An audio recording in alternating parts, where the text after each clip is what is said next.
Hello welcome back to my channel Swaks kitchen.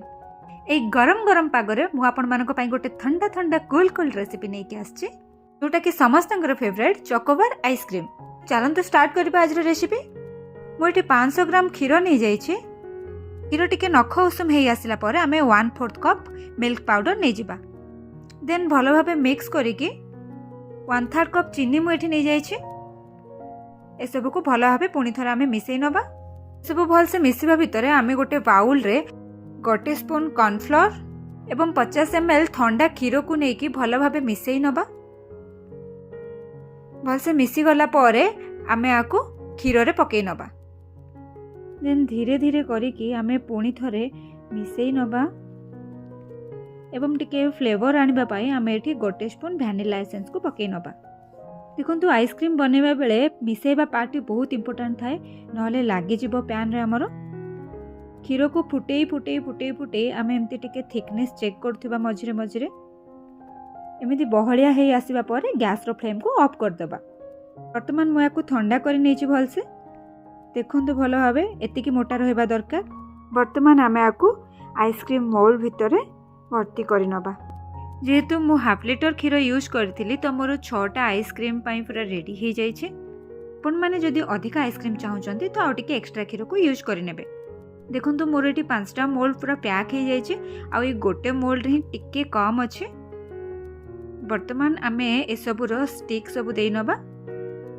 आपण माने चाहिले एल्युमिनियम फॉइल को यूज करिकि ताको टिके कट करिकि मार्केट रे मिलुथिबा वुडन स्टिक को यूज करि परिबे। वुडन स्टिक रो लेंथ टिके अधिका थाए तो मो मतरे सेटा यूज करबा बेटर रहइबो। वर्तमान आमे आकु डीप फ्रीजर रे 5 to 6 आवर पर्यंत रखि नबा। जेतो आमे मार्केट भली चॉकोबार आइसक्रीम रो प्रिपरेशन करूचे तो आमे ताको गोटे चॉकलेट रो कोटिंग दबा। तो मु एठी डार्क चॉकलेट नै जाई छी आ ताको भलो भाबे छोटो छोटो पीस करके काटी नै छी। आपण माने जे कोनोसी गोटे भलो ब्रांड रो डार्क चॉकलेट को यूज करि परिबे। वर्तमान आमे आकु माइक्रोवेव रे 5 मिनिट पई रखि नबा एवं ताको मेल्ट करबा को छाडी नबा। चॉकलेट हमरो मेल्ट हो जाय छै। मु एबे ताको गोटे ग्लास रे काढी नै छै।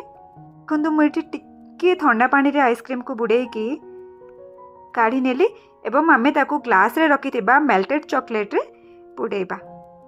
आपण याको भलो भाबे देखि की करिवे नले आइसक्रीम ग्लास रे बाजी की भांगी जिबार संभावना अछि। देखंतु मु एपट सेपट करके बुडे नउचे। चॉकलेट भलो भाबे बुड़ी गला परे 20 रु 30 सेकेंड भितर ये ऑटोमेटिक सेट हो जिवो। ओ आपण किछि करबा दरकार नै जेहेतु आइसक्रीम बहुत ठंडा थाए तो चॉकलेट हमरो देखंतु भलो भाबे सेट हे सारलानी। आमे आकु गोटे कंटेनर रे शिफ्ट कर नबा। जेतु मते दुईटा आइसक्रीम ही दरकार थिला तो मु दुईटा आइसक्रीम एठी बनै नै छी। पण माने चाहिले किछिटा ड्राई फ्रूट्स को भी काटे की मेल्टेड चॉकलेट रे पके की आपण आकु यूज करि परिबे। देखंतु मु एठी टिके भांगी की भी आपण मानको देखै दोछि पूरा मार्केट भली परफेक्ट चॉकोबार आइसक्रीम हमरो रेडी। आज वीडियो आपण मानको केमती लागिला मते कमेंट रे श्योर जणेबे। रहिली बाय बाय।